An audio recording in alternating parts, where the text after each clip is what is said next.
All right, let's go ahead and get started then. We're doing the book discussion today on The Desire Map by Danielle Laporte. I learned how to say her name as I listened to the end of the book. I actually made it through. I'm so excited. The funny thing is I realized that this in my hand is not the same thing that I have on Audible. So I listened to the audio version, which is awesome. So today we're going to start with key takeaways. So just be thinking about what quotes or gather whatever notes you have of what your key takeaways have been for the book and what you've gathered, what you've gained. Just for anyone watching the recording later, I want to introduce myself. Of course, you guys know my name, but I'm Penny Wilson, the co-founder of Kokoro Creators with my amazing husband, Kyle, and who really inspires me to believe that I can create what I desire. He is my magic fuel. The mission of Kokoro Creators is to empower emotionally sensitive souls to recognize and transform generational patterns of codependency and transform them into win-win healthy relationships. We are growing a powerful community of creators, and I invite you to check out our community to see if it's something that's in line with your mission and your purpose. We call it the Path of Purpose. And you can learn more about us on the Kokoro YouTube channel, Kokoro Creators.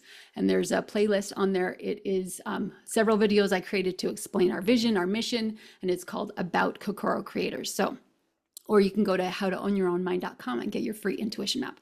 So let's start with key takeaways. And one thing I just want to share about the context of the book is often in our desire to create what we want, sometimes we set goals, and it's a very, what's it called? Like, do this, Pressure. do this. What's that? Pressure.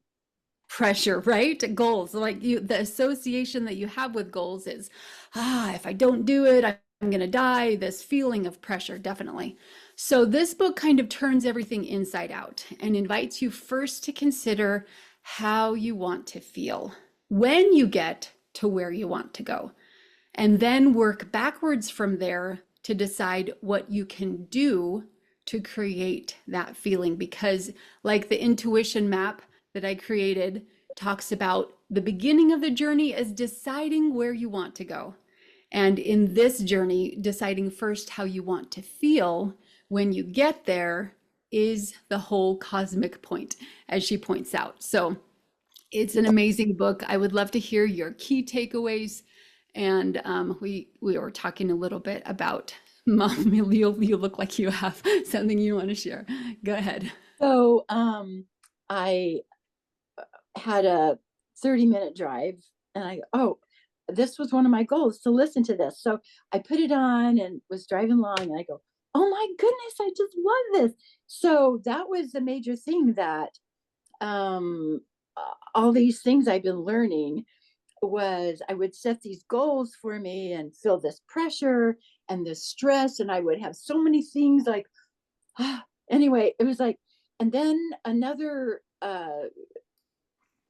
informational source came along, and it's the stress that is causing my outward expression of, I'm just going to call it rashes and Mm-hmm. itching and decline of bodily health. And I go, okay, so now I'm taking this to learn to meditate and calm myself down and refocus my brain and my energy. I go, oh, it's a giant puzzle. I'm just so excited. I'm finally learning this.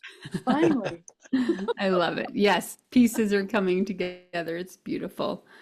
All right, so let's jump into key takeaways. Do you guys have quotes and things that you loved? Any main overall takeaways that you got, or maybe even something that you did differently by reading parts of the book, however much you were able to get through?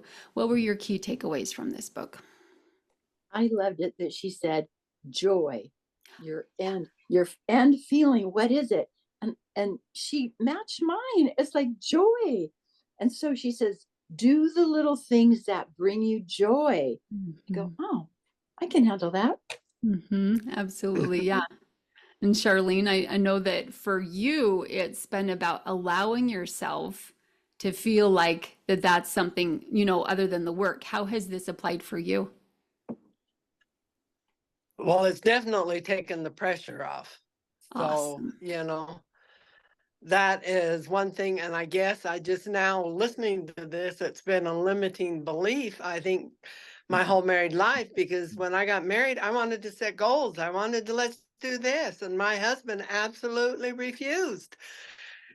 So Mhm. I've been like, okay, so I've been Mm, instead of doing things, my way or mm, how, what would help me. mhm. So I've had this negative connotation of goals. Yeah. And now I'm trying to achieve these, some goals. And it's been, I think, Awesome. Yes, it's definitely a different overall perspective. joy, it's joy. And that's, Mhm. yes.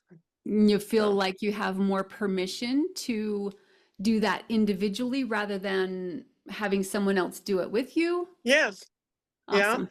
and the Mhm. fact that the end joy is gold or is joy, because I've mentioned this before, for some reason I have this negative connotation that I'm not supposed to have joy, and that's so ridiculous. Yeah. So yeah, Yes. Yep, you've grown a lot in that I'm area. overcoming that. Yeah. Awesome. Yes. Jeff, what thoughts have you had on the book? Oh, thank you. Um, and Charlene, that's powerful too. And Carol, the way you guys share your experiences, and again, making it real, because that's the thing that I'm finding too, is that we enjoy or we appreciate things more because we have the contrast. So I'm seeing that Mm, now more in my life as well. That those are, and I sense that from Danielle Laporte too, is that um, nothing is a waste. Like she was explaining that even her adventure has been they're not necessarily Yeah. things that she liked, but she's now acknowledging that that was how she was being shaped, and the things that she learned from it, which mm, again, Penny, you explained that really well, and show it now with your, like, such a contrast from the way you described things that happened in your previous mhm, experiences. Well, mhm. and then just to see you and Kyle sit in church and hold each other so closely. I'm like, yeah, you're not just talking the talk. That's the walk. You guys really do. I can tell how much you guys love each other and care. So those are great things that to hear from us as well. And what touched me, I mean, still learning, because I actually listened to the 30-minute one that was given out as like a recaps of Mhm. manifesting with Mhm. her, to hear her voice, and listen to that with my wife, and just see my wife smiling and going, yeah, this was exactly what I did. She said, and it touched my heart because she's I prayed for a husband that was kind, soft spoken. And she's looking at me when she said that, and I'm like, thank you. So it's been Aw. a process for both of us to get to this point Mm, as well. And I've opened up a little bit about some of my own inner struggles in other sessions. I don't know if I've mentioned it on this one particularly, but again, how it affects us, our um, how it's affecting us. Uh, we all have a challenge, and why do we have that challenge? And I've opened up, and I'm trying to be more vulnerable, but at the same time more positive, of hoarding. Like how do I, because and in my field with recreational therapy, I understand definitions to a certain point, that as long as you still have a type of living, doesn't interfere with your living, it's not as considered as crucial. But yet, um, I think I just want to hang on to stuff. mm, And so listening, and that's been my challenge, is like, why am I attached to certain things? And mm, she did say, even her, that's not bad to have material things, or that, but again, understanding why we do what we do. And the thing that touched me, hit me really hard, and then in a good way, good hard, is to be more generous. She used the word generous a lot, and then mm, purifying and giving. And so then I'm like, so that's where I take what I'm struggling with, my own personal um challenge of, why do I hang on to stuff? But in my calm, higher moments, mm, I do believe I have the right motive, but putting into action, the faith with works, the applying part. So I took what she said and I'm just like, okay, be more generous. I have everything. I have Mm, everything I need. Let it go. Like give it away. Let mm, others that could use it enjoy it. mhm. Because if I'm not actually applying or using what I have, then it's really not helping anybody. So Right. extra clothes, things like that, just um and we're going through a transition with our grandchildren now. They are with their dad and his wife, their stepmother, and so we're in a transitioning stage. So things are opening up and things are Mm, changing. So the power or purifying and give came across clearly from her as well. And but I added to that part, purify and give true love to those around me. So mm, I think that's what she means in that word give, but I mhm, just added the word purify and give true love. mhm. And then she emphasizes the power of colors. And as an artist, that's where I'm going. I got all these colors downstairs in my my art studio, and I just got to put them onto the canvas and then share it, purify and give it Love away. it. That's So those are awesome. things that touched me a lot. Oh, thank you so much for sharing. I love it. I'm looking forward to talking more tonight about how that change came about. But in regards to the idea of holding on to things, one thought is to just change the name that you call it. So being a good steward of things. One of the images that came to mind as I remember going through that stage is the idea of a hose where things are coming in on one side and things are coming out on the other side.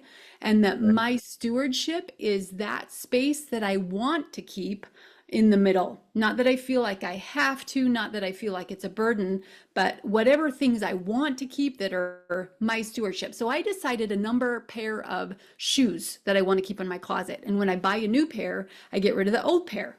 So Oh, what comes in comes out. So I have a container, a designated space, and think about places that you go that are organized, perhaps places like temples that have a designated space for things, and there's not too much. There's not an overflow, right? It has its own little container. Everything has its home. So, like holding on to things that I love and that I want and that bring me joy, which is the point, right? I have it because I love it. And if I don't love it, then how is it making me feel? Does it make me feel like heavy, cluttered? Like, how does it make me feel? Like I have to hold on to it because it was someone else's and they gave it to me as a gift. Like, what is that feeling? So yeah, looking for the emotion underneath why you have that thing. But I love your idea of giving, and that was also the idea that came to me of giving it away to someone else who will love it. yeah. And if it's not usable anymore, what I've decided recently is throwing it in the trash. And that's a blessing to the next person that doesn't have to go through the garbage of, the giving of things into a donation area or something. So, yeah, lots of beautiful Okay. ideas of Yeah. ways Thank to give. Yeah, you. that's awesome. Cool. Okay. So Right. I love, for me, my takeaway from the book is just recognizing the way that I want to feel has, oh, I think the most effective exercise in the book was looking at the things that are working and looking at the things that aren't working. And for me, that really helps me to evaluate what I want to change. And honestly, the last part of the book where she was helping us to look at what you desire and then how to make an action step basically toward that, that wasn't helpful for me. But the part that was helpful for me was just looking at what's not working and what is working. So one thing that I naturally changed in my desire, I got up at 6 a.m. this morning because I wanted to go on a walk to listen to a book and find that connection in the morning time. So it was actually cold, so I don't know that I want to do that again tomorrow, but I will get up. I will get up and find a way to connect in the morning and intellectually and with my higher power so that I can feel ready for the day. So, yeah, just when you recognize those desires, it naturally changes where your direction of your desire of what you want to go, what you want to accomplish. So some of the quotes I love from the book. I don't know if you guys kept notes or not, but maybe we could just, if this brings to thoughts or to mind any thoughts, then go ahead and share. Feeling good is the primary intention. That's the subliminal message she kept saying over and over again, because the point is to feel good.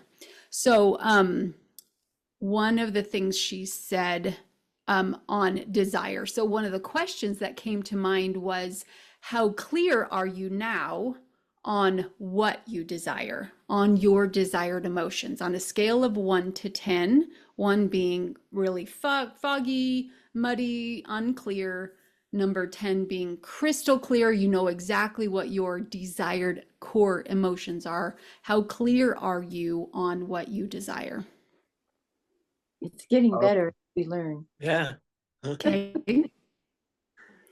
Can you close your eyes for a second and ask your soul, like, what number that is for you?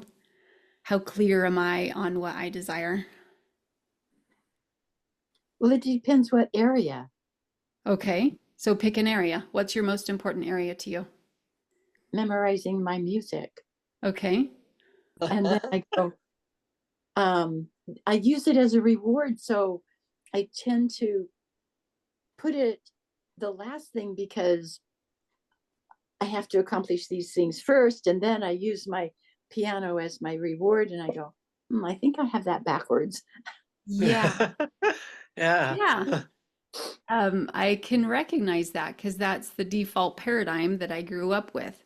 And at the very end of the book, Yeah, you can't go to school until you get this and this and this done. And yeah. I didn't care if you were late for school or not. Then I Mhm. became a teacher and I go, oh my goodness, I had to relearn a lot. And Yeah. I think that's why I had to feel like I had to earn joy. You know, I can't have joy until this and this and this and this is done, and it's never done. Yep. Yep. Like So in, one of the things she said, sorry, Jeff, did you have a oh no, thought? no, no, I was just gonna say, it was like when I was in the military, you could clean and clean, but there was always gonna be dust the next day.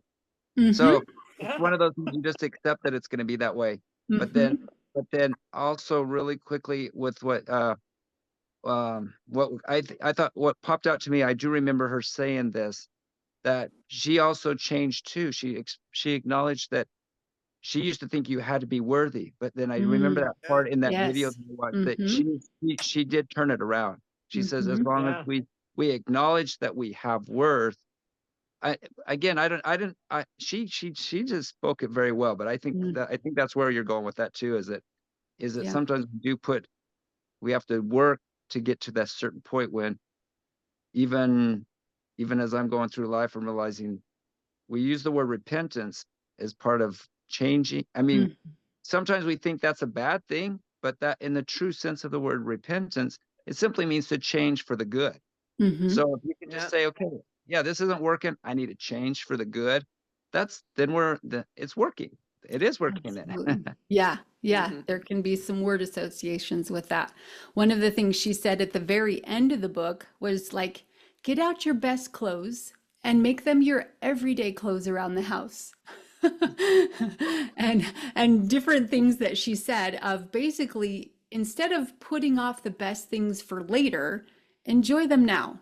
What are the things that are going to bring you joy now? I remember one of the other moms in my neighborhood that I grew up with, Mary Christensen, she would, have dessert first. And I remember her having like a spoonful of chocolate or something and have dessert first because, life is short. And so It tastes best that way. It tastes right. best to eat it first. Yeah. So just reframing that idea of, instead of having to earn your rewards or earn your joy right now, the way that you feel, saying your core desired feelings is going to attract to you fluidly and effortlessly what you want. What do you want to feel? And what do you want to experience? And that's kind of a hard paradigm to get over. It's like, and then recently, I think it's like, I think it was Charlene was sharing, like, as you repeat it, and it finally, maybe it takes a year, but you finally get it. Go, okay, I'm gonna repeat it and repeat it. It's true. Yep, we need that refiring of those brain pathways to make them go the direction we want them to go. Yeah, and that's something that she talked about when you have those heavy moments of your life when you're not experiencing what you want to feel. It's a pattern interrupt when you change that focus into what you do want to feel. And that's why I feel like the meditations are so important, because it helps you to recognize what that heavy emotion is, why you're feeling it, to sit with it for a minute and to see what you don't like about it, and then shift your focus to recognize what you do like, what you do want to create, and letting go of the past and then creating that future. So yeah, hugely powerful. Another one of the quotes I love that she said, underneath the ideology of success, there is a feeling you are subconsciously, I inserted subconsciously, trying to create. What does success look like? What does it taste like? So imagine that mountain you're climbing, the destination where you want to get to. What does it feel like when you get there? Do you guys want to share any of your core desired emotions?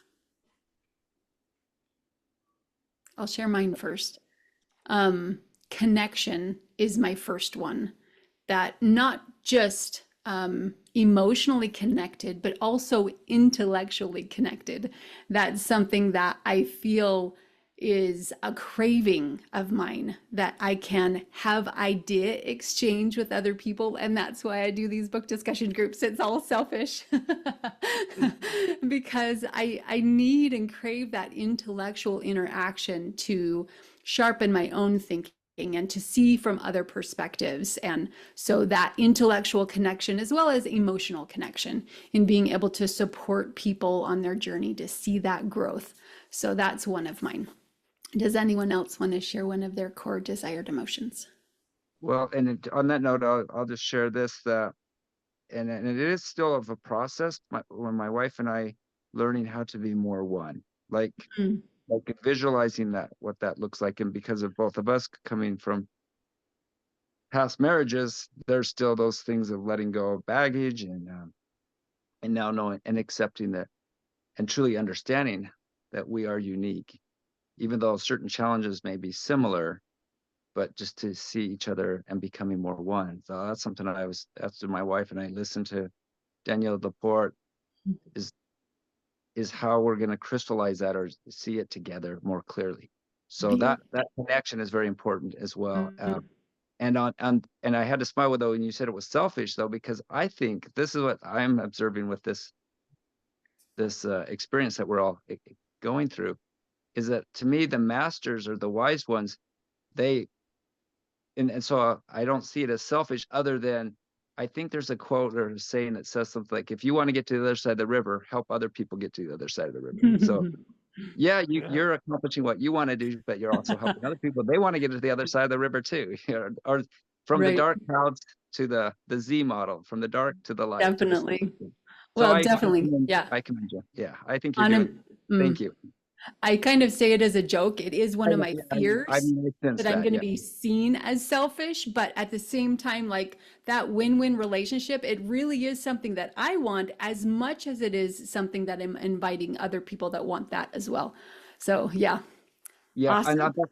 Thank you. And then on that note, though, I did want to say that at the very beginning, that is something I did notice with Danielle LaPorte is I did see her as her gift is the inviting part. So I didn't know that there was actually, I hadn't thought of it until just now, that the masculine is more the hunter. We got to get together, and it's more of like we're pulling. That is me. I'm going, yeah, that's what I'm doing, and it's not always going well with my wife either. and yet that's where I'm going, because I think I mean well. Well, I feel I mean well, but again. But then that's where I'm learning how to do it to where, like, when you do it, it's like I invite you. It's like, wow, there's no force at all in that when you always use that word. I invite you to think this, and so I did notice that with Danielle. So that is her. She has that gift of just the magnet, I guess that's the word. I like I it. love it. Yep. Yep. And an image to go along with your desire of being united and being one. I often think about the yoke, where we're equally yoked together and we're pulling together with those two separate oxen. You know, one oxen can pull 1,000 pounds. A second oxen alone pulls its own 1,000 pounds, but those two oxen together pull 10,000 pounds. Wow. Okay. One, this is God's math. Yeah. 1 + 1 is 10. That's God's math. That's synergy. So, yeah, go ahead. When we were moving, you were there helping me, and our bishop came along and he said that 1 + 1 is not 2, but it's 1 to the second power, which, yeah, it puts in your head, it's worth it to have someone beside you, encouraging you and working Absolutely. together. Yeah, yeah, yeah. All right. Anyone else want to share one of their desired emotions? You don't have to. Just give you a second. Okay. So hopefully the book has helped you gain some clarity around it and at least find some processes to decide what it is that you want. One of the quotes that I absolutely love that I posted in the group, it says, and this was a confession from the from the desire mapper. This relates to the downward pull of emotions from the darkness, that, you know, the darkness doesn't want us to feel our desired emotions, doesn't want us to create what we desire.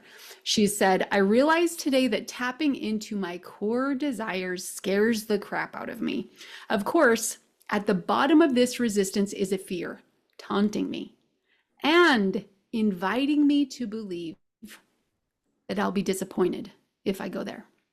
Whispering stuff about not being capable of what I truly desire. But, and I love this part, what if the opposite is true? What if the opposite of what you fear you cannot have and what you most desire is your birthright to have your desires fulfilled? And I think about this in my own journey, that there was at one point a visualization of seeds being planted in my heart. And I believe those desires planted in my heart by my higher power were from him. I want this thing because that's what's going to help me become my best self and to live my purpose. So there's this like divine blueprint of desires of what I want and why I want it, that if I continue to live in alignment with that higher power, that is our birthright. That is the thing that we are born to do. Any thoughts that inspires for you? I love that word, the divine blueprint. Wow. Yeah. It's like the world is this negative craziness over here, and then the peaceful, I don't know, you do have to work for the peace, and yeah, it's just divine blueprint. Yeah. Things that you desire, God wants you to have what you desire. Which, yeah. So, and then what that does come to my mind too, from our belief, is the more that we understand that relationship that we have, everything that he has for us. So in other words, just simply living close to him is practicing everything that we're learning from anybody else that's using different techniques or masters. I mean, if it's true and it's good, he already had that, which again, I'm learning about two relationships and working together as a couple. The importance of, though the good healthy marriages, though they still understand that the understanding that the man still needs to have time by himself or with other men to connect or stay connected, and women also need to have time with women friend and their own time. And so, and then when I heard that from from a psychologist or somebody, other sources. But then I always like to bounce that off of what we're already practicing. And I go, Mhm. wow, well, we already have the elders quorum for the men and Relief Society for the women. And Yep, so it's the true. Lord he already had this all planned out. Yeah, So he did. He knows exactly what we need. As you were talking about the things that he desires to give us, it brought back a visualization of something I used to imagine because I used to feel like I wasn't worthy and that God didn't want to give me any gifts. Like he was withholding everything and holding tight to it and waiting for me to earn it before he could give me one little morsel, right? So then this visualization opened up to me. So Kyle's working at Amazon, right? Their building is 10 million. Yeah, 10 million square feet. And imagine Huge. all of the shelves of things that are on those shelves. And so the visualization that I had years ago was that there's this storehouse in heaven of these shelves filled with gifts just intended for me. And he is waiting. He's waiting, eagerly waiting for me. Okay, do this. And then I'll give you this and this and this. Oh, wait, you can't handle that much yet. Oh, wait. Okay, do this. Okay. And then he wants to give me all of the things that I can handle, everything that I can open myself up to receive. So it really shifted my paradigm about the love and what he wants to give me as fast as I can handle it. So, it's kind of one of the thoughts that came as you were sharing that. Yeah, well, that's beautiful. Well said. Awesome. Okay, so one thought that this part about the book, it's talking about she's sitting in the swimming pool with another dad, good dad, loving dad. He's there with his kid to help his kid learn to swim, right? She said babies. I don't know how young the kids were, but I'm imagining little toddlers, 1 or 2.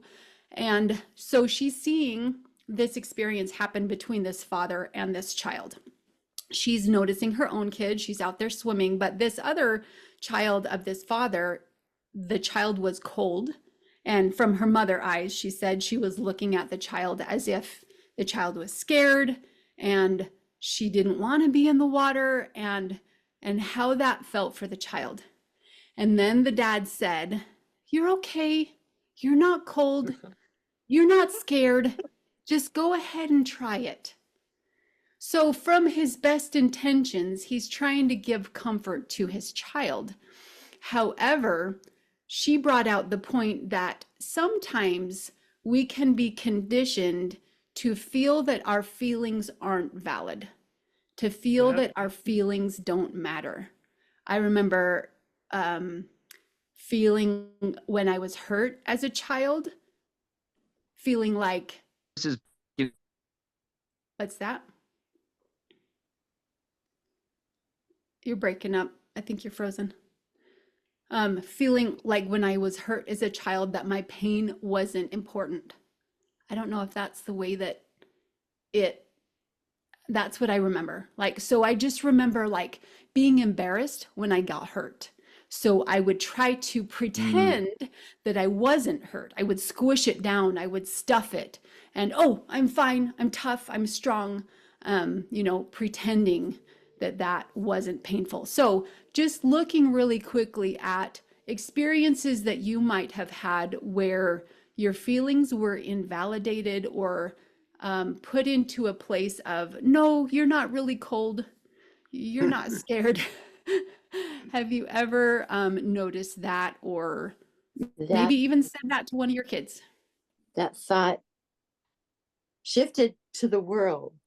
Like some people in the world say, imagine this, and I don't imagine. Some of them are saying imagine the negative things, and yeah, you You gotta have to be more specific. I'm not clear with what you mean. I don't want to be very specific on this one. Okay. It's yeah, but Okay. some Imagination is powerful. That's how we program our brains, but the darkness can use it against us when we imagine what we don't desire, because then our thoughts get pointed toward what we don't desire. It grows bigger and bigger. Yes, it's a tool and we need There- to recognize it. shifting our shifting us, gradually conditioning us to that Mhm. other way I don't want to go. Mhm. You're right. We need to be aware of that. Yep. And point our minds to where we do want to go. That's why this program matters. Yeah. Learning how to own our own mind. Yes. Mm. And our Yeah. feelings. Yes, and our feelings. And it's Yes, all right Yeah. to have them. that's right. They matter. Yeah, Um, that's, I think, the beginning of when I learned to be able to listen to the voice inside of me is when I recognized that my feelings matter. And I Yeah. was able to rebuild that relationship and start to listen inside. Oh, so that is accurate. That is true. That is okay to feel that way. Just feeling that sense of validation in your emotions helps you Yeah. connect with your higher power and listen to his voice. Yes. And I liked in the video that I watched with my wife, Danielle Laporte does bring up the scripture in Hebrews where it says, Yeah. to have faith. And then she then compared that to James, where James says, if you see some, when you you shared that story of part of her book, then it reminded me this part of what she said, and then how I can apply that too.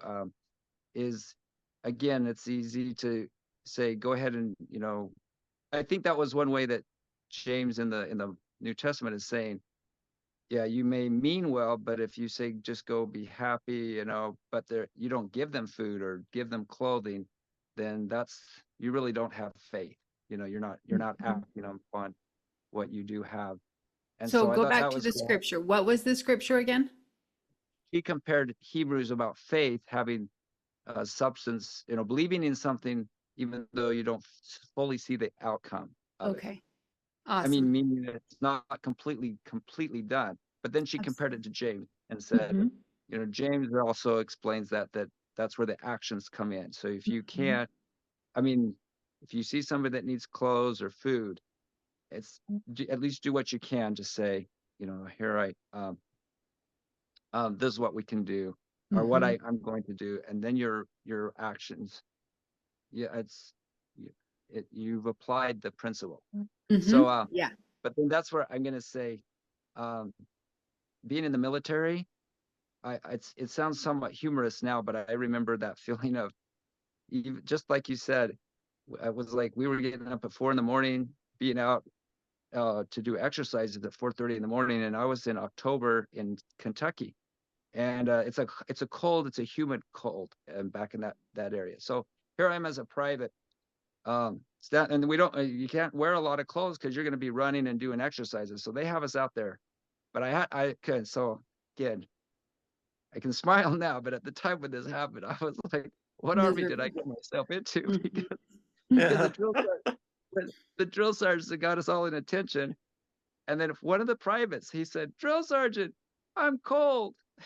And then, I'll always remember his response. It was, again, that firm, that drill sergeant voice, not even, no compassion or anything. Mhm. He's like, private, you're not cold. Cold is a state of mind, and you have no mind. And I'm just going, oh my. But Perfect anyway, example of invalidating emotions and feelings. yeah, Yeah. However, I have to partly agree with the sergeant that it is a state of mind that you can focus your mind. Like there was a time when I walked on fire and they prepared us to walk on fire by they told us the story of a science study where hot coals were put in the hand of a group that was told it was ice cubes. And then the mm, opposite was true for a second group. They put ice cubes in the palm of a group that was told it was hot coals. Guess who got mm, burned? The ice the ice, cubes. yeah. Exactly. The mind is so powerful. So They then believed, mm-hmm.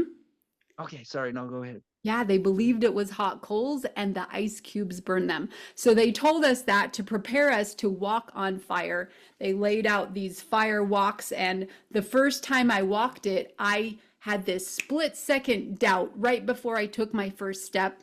My pinky toe got burned just a little bit right there.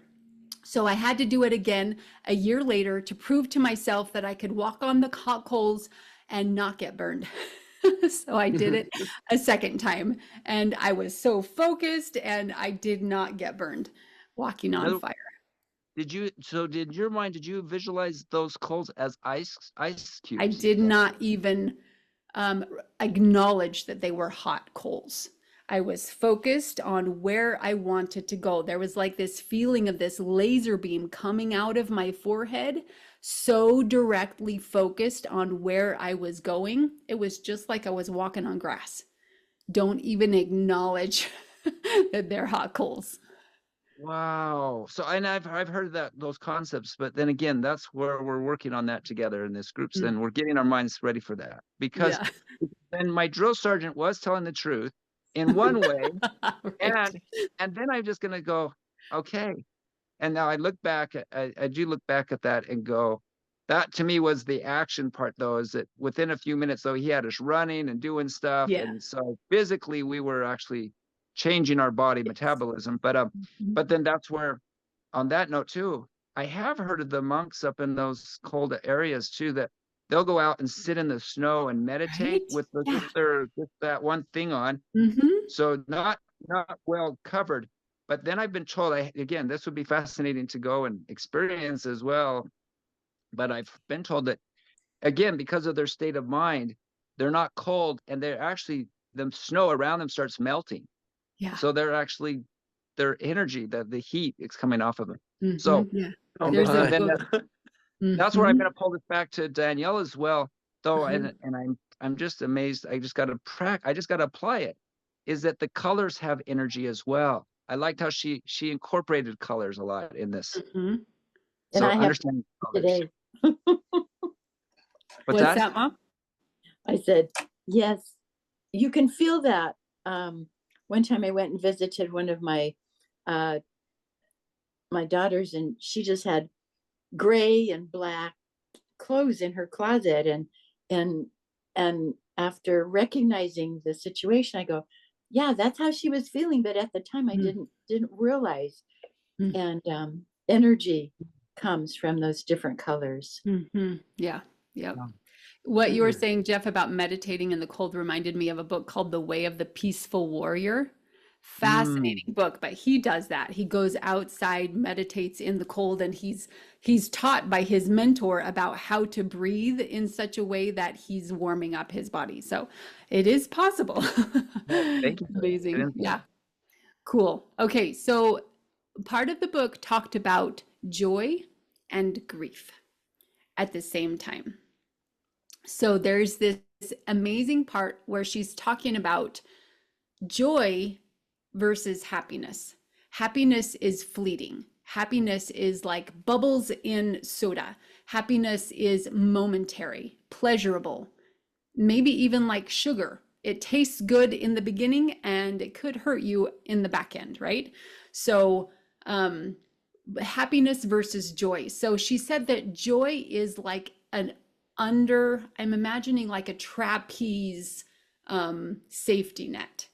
Joy is underneath everything, all of our experiences, because I think that can come from the trust of knowing that our higher power has our back, knowing that we're on the journey for a reason and that there's a purpose and that we're growing through all the choices. So she talked about joy being on underneath grief. So in the moments when you have hard times and grief particularly, she said, on the way to joy, leave space for grief. So sometimes there's times on our journey when we need to acknowledge those heavy emotions and work through them. But underneath is that feeling of joy, and that can hold it no matter what circumstances are happening on the surface. So I really love that part. Wow. Yeah. And I don't know where I heard this, but that concept does remind me of, again, just being in the moment, because even sometimes we get so caught up in feeling sadness or the negative emotions. But if we can understand then how fleeting they are, if we just live in that moment, then they're gone. and then be understanding the same with joy. So we don't dwell on the joy so much that we always are living in the past going, man, that was so fun, that was joyful. Just accept that it was fleeting, enjoy that moment of joy, and then just keep going through your life. Again, it's easier to say these things than to do Right. it. And doing them. Absolutely. It's so Negative true. hit, sometimes that's the temptation to go, man, I'm always in this moment or something, but Mhm. in the bigger picture, these are emotions. Yeah, Joy. exactly. And just like those ice cube and the coals, you can anchor back to those joyful experiences to feel it in the present moment. If you're Okay. going through a moment of grief, I can't, or like, how did she say it in the book? I desire to feel, or I look forward to feeling joyful, happy. Mm. Even though you're in that moment of grief, you can tell yourself and reassure yourself, I know I'm going to get through this, basically by saying what your core desired emotions are and anchoring into those. Okay. Yeah, that makes Yeah. sense. One of the things that brought up the thoughts of resistance. So when we start to change, there's ways that our brains fight against us. And she brought out 4 different steps by her friend, Todd Harriman, of the biology of change. So she says, number 1 is feeling good. You have a new goal, you're so excited, it feels effortless. You get up the first day like I did today, you go outside, no problem. And then the second day, you start to feel the resistance. This is your neural pathways starting to close back in on itself and going back to the old pathway that's the path of least resistance, the easiest road in your brain that's been run the most times, the well-worn path. So your brain starts to revert back to old pathways. Number 3 day, it gets harder. But with number 4 day of your continued effort, what she says is the pathways in your brain begin to shift and change. That those new neural pathways are getting created because of your continued effort. So I love to imagine the pathways in the brain, and as I'm creating new habits, imagining that I'm changing the direction. I'm no longer going the old direction. I'm rediverting, interrupting the pattern, and I'm creating that new pathway. So, any thoughts on that? That sounds good. And then I think that's where I do remember in the video again, she's saying when meditation 21 minutes. I thought that was interesting. She added the 21, not just 20 minutes, but give it that extra 21. So again, understanding the consistency of doing something and visualizing. So that thought came to me. Awesome. Yep. Hmm. Couple other quotes. Perpetual overplanning will ensure that grace cannot find its way to you. So just the idea of living in the flow. I think I've started to learn that last week.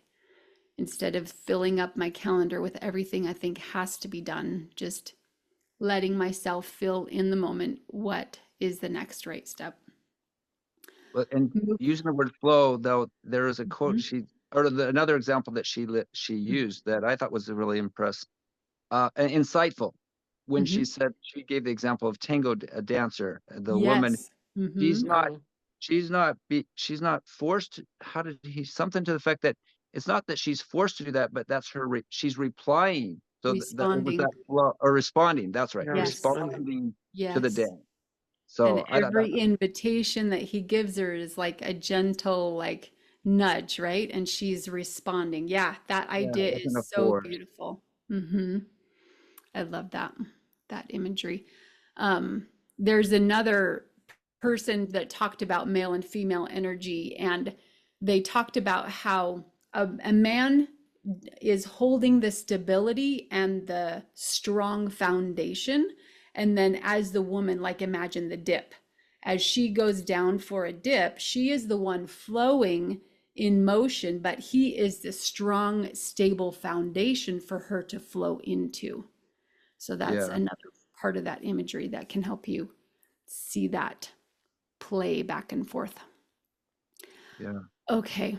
There was some other things in the book about letting go of old dreams. There was an impossibility exercise that was amazing. grateful exercise, accentuating the positive. She talked about the 5 good things that are working and only 3 things that aren't working.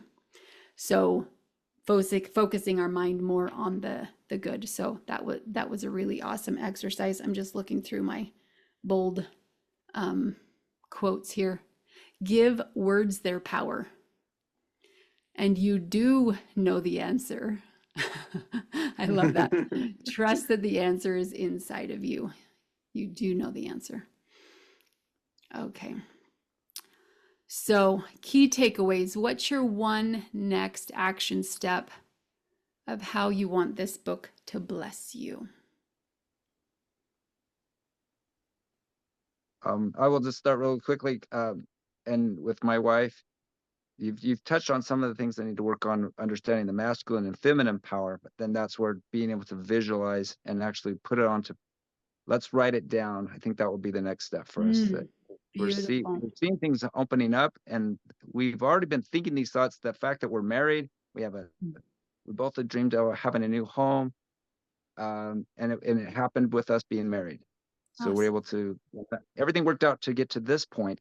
Now to keep visualizing and then see where the next, so that is the next step, is to write it down and Cool. envision it. Okay, beautiful. I love it. Cool. Any other thoughts? So your one next action step, how you want this book to bless you. I'm going to learn to meditate. Okay. I love that part on the video. I'd never thought of that before. It's like, huh. Tell me Yeah. about it. What was it? Oh, I don't remember. It was like, I do remember, but it's pretty detailed.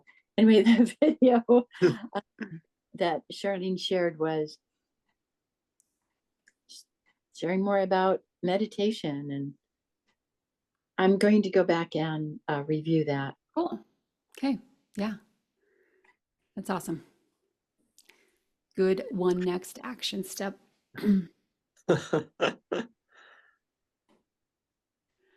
I think I want my next action step to be being more intentional, like at the beginning of my day, looking at each parts and recognizing the core desired emotion of when I'm doing that thing in my calendar, how do I want to feel? And I was intentionally focusing today of getting ready for this session. I'm starting the 5-day challenge tonight.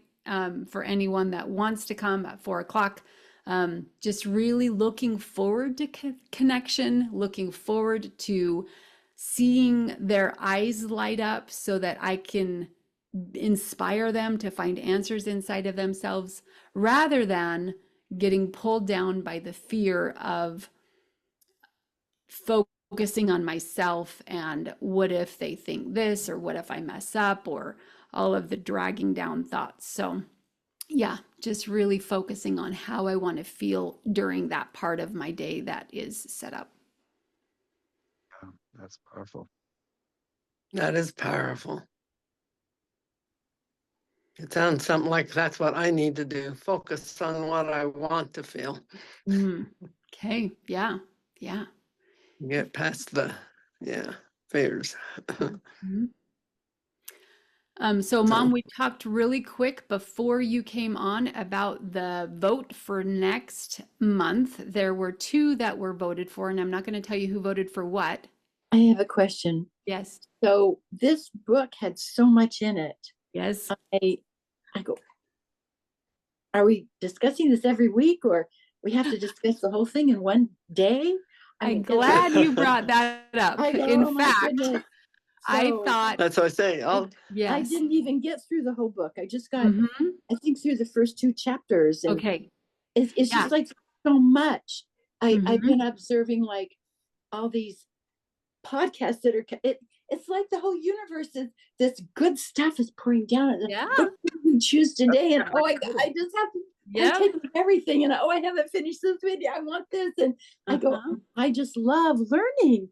Yeah. I mean, I don't have anyone to discuss it with, but you guys. But oh my goodness, I didn't get to finish the book. I better go walk so I can. That's when I do my audio when I'm walking. But I haven't started that because it's been too hot, and today's 80 degrees. I go, oh wow. I know. Okay, so great question. I love it. In fact, I had that thought of I want to focus on studying this every year.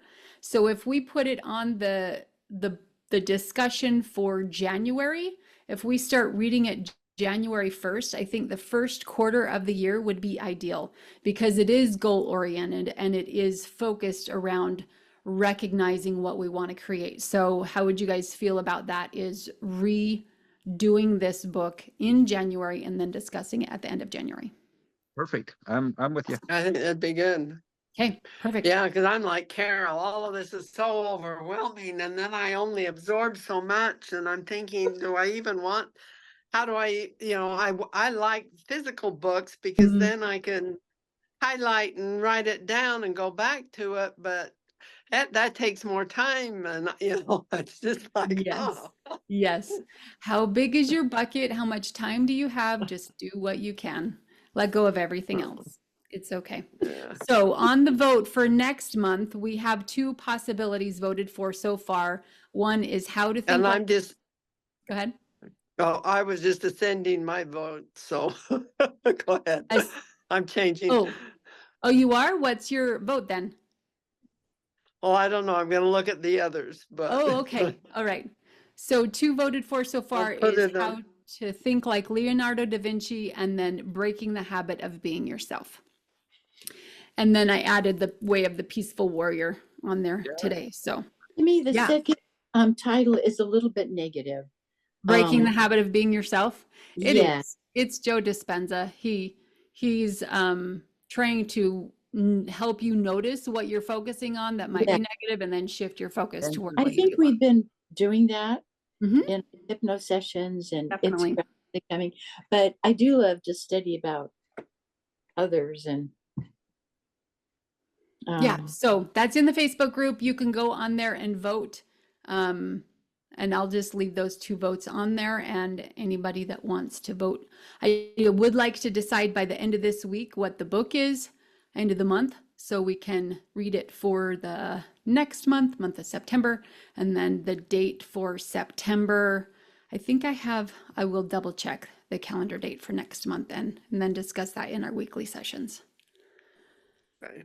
Awesome. So why do you Thank have you. to choose these books? How What's do you that? How do you come up with these books? They're usually recommended to me by a mentor. I Okay. have they just come up through life's experiences. Your book that you recommended, An Effective Life by Stephen R. Covey, I put that on the list. So just books that happen to come up in conversations, I just listen to serendipity and put it on the list. Okay. So intuitively listen what book feels right for you right now. You don't have to think too hard about it, but it's just deciding what we want to do together and going in the same direction. All right. And how do you choose the date? I look at what 5-day challenges I have happening and do something that not on the 5-day challenge week, like I accidentally did this week. This week. That would be, Whoa, be she's nice. very organized this week. Yeah, that would be nice not to do them on the same week. But yes, we are starting that today at 4:00. Super excited. There's a few different men business entrepreneurs that I think the synergy is going to be pretty amazing. I'm just, going to focus and That's wonderful. Yeah. That's exciting. Mhm. And Jeff, I want you to know how Oh, much sorry. I've enjoyed hearing your insights and your comments and getting to know you. It's been, you're Oh, very helpful to me. Thank you. thank Likewise. you. Thank you. Thank you. Thank you. To me, it's amazing that. So we were divorced when you were very, very young. And so two different parenting styles. But then, like in third grade, how they wanted to put you in resource and they said, she's just not doing. I thought, well, so then we started reading the Book of Mormon together or whatever. And now I go, oh my goodness, how did this girl that was so bullied by others blossom and grow and love to share her intellectual thoughts? And I just see that it's as we have talked about, that those negative experiences, we just keep up and down like a roller coaster, and we keep looking for the good and overcoming and know that there's a divine source, opening up those gifts and focusing on the higher power and giving gratitude and doing charity to others and serving. And I go, "Ah, it's a giant puzzle. It's true. It's amazing." Well, it is interesting you bring up that story because I believed for a long time that I was stupid and that I didn't have any value, anything to share, anything to give. And then there were a few different things that happened that helped me to start to shift my mindset. The first thing was learning about Gardner's intelligences. There's different ways to measure intelligence. That's not what they teach in school. In school is only intellectual intelligence. And there's body intelligence, there's nature intelligence, there's music intelligence, there's all sorts of different intelligences. So that was a huge paradigm shift. And then there was homeschooling, which was amazing. I did an oratory class, and my mentor helped bring my attention to everyone is a genius. Everyone has the capacity in their brains to be a genius, which I love Leonardo da Vinci's book for that reason, that it just helps you to think in that way that you can believe that you're a genius. And then the third thing that happened was the Clifton Strengths. There's a Gallup poll test that you can take that helps assess your top 10 strengths and your top 36, or think it is. But I learned about my top strengths. And at first I was like going through this belief identity shift because I believed before that I was stupid, that I didn't have that capability to give. And then the top number one Clifton Strengths was intellectualism.